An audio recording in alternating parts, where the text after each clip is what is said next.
One thing I want to highlight is it's completely okay to cry. Crying is not the same as not having sabr. Yaqub alayhi salam is a man of sabrun jameel, and he cries so much his eyes turn white. Complaining is not the antithesis of sabr. It's not if you complain you've cried out and you're sad over something and you mention it even though it happened years ago. That doesn't mean you don't have patience. Those are two separate things. Yaqub alayhi salam is a man of sabr jameel, and he's at the same time a man of ya asafa ala Yusuf. Oh my Yusuf! What has happened to Yusuf so many years later? That doesn't mean the man doesn't have sabr. So we shouldn't be insensitive to those who are suffering, especially in our families, those who are complaining in our families, and say you need to have sabr. You shouldn't be crying. You shouldn't be complaining. You shouldn't be bringing up what happened years ago. Get over it already. We shouldn't use these kinds of words. We should have sensitivity to those who are in pain. We cannot feel what somebody else feels. You cannot feel what your son feels, what your daughter feels, what your spouse feels, what your parents feel. You cannot feel for them. They're entitled to their emotions. It's easy to dismiss them because we see them all the time and we don't see what the big deal is. You will never be able to see, I will never be able to see inside somebody else's heart. That is their pain is between them and Allah. They are just as entitled to that as any other human being. And so as I conclude this, I come back to the one that is in fact suffering from sadness. The one who has been grieving, like Yaqub alayhi salam for Yusuf. What does he tell his sons? He says, Ya baniya idhabu fatahassasu min Yusufa wa akhihi. Look, his sons just yelled at him, you remember? It's not too long ago they just yelled at him.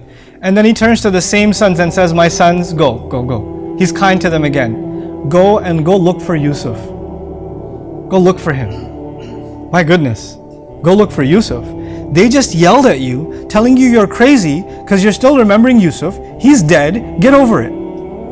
And he is so optimistic, even though he cries, his eyes have lost sight, he's crying over the name of Yusuf, he still believes in his heart that Allah Azza wa Jal I will not lose hope, Yusuf will be okay. And I'm pretty optimistic you'll still find him. Sadness is not the same as losing hope. They're not one and the same. He can cry, he can complain, but he will still hope that Yusuf alayhi salam is alive. And so he says, Tahassasu min Yusufa wa akhihi. Go find Yusuf and his brother. In that order. Subhanallah. And then he tells them something. It's amazing that this comes out of his mouth. He says, وَلَا تَيْأَسُوا مِنْ رَوْحِ اللَّهِ إِنَّهُ لَا يَيْأَسُ مِنْ رَوْحِ اللَّهِ إِلَّا الْقَوْمُ الْكَافِرُونَ. And don't you lose hope in the relieving mercy of Allah. Don't lose hope that Allah will bring relief to you. Because people who lose hope in Allah bringing relief are none but the disbelievers. Only disbelievers and ungrateful people lose hope in Allah's mercy. Sadness and losing hope are not the same. Very easily when someone is sad, shaitan comes to them and says, there's no hope for you. Your life is over. Look at what's happened. This tragedy is the end of it.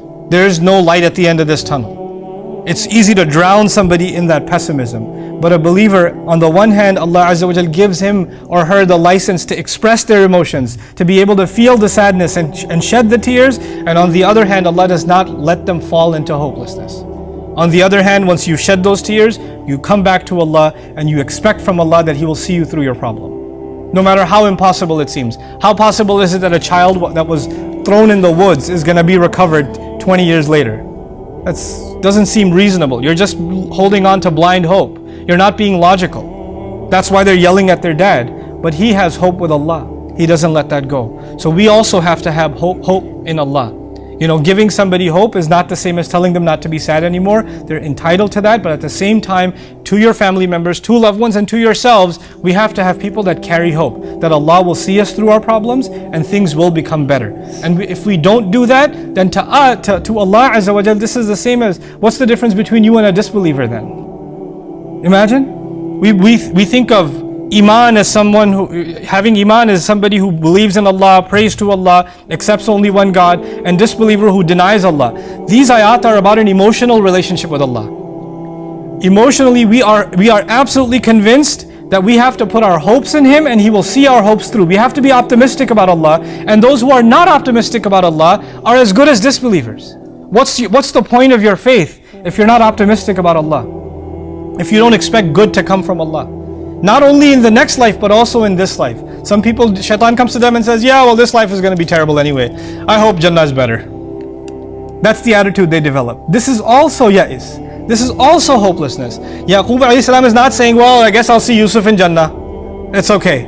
No, he's saying, go look for Yusuf, not in the akhirah. Go look for him right now. Go in Egypt and go look for him. That's what he's doing. So we have to have optimism for how Allah will see us through in this life and in the next, and that's part of our relationship with Allah. And if we don't have that, then there's not much difference left in our hearts and of those who have no faith. May Allah Azza wa Jal make us of those that are sensitive to other people's pain.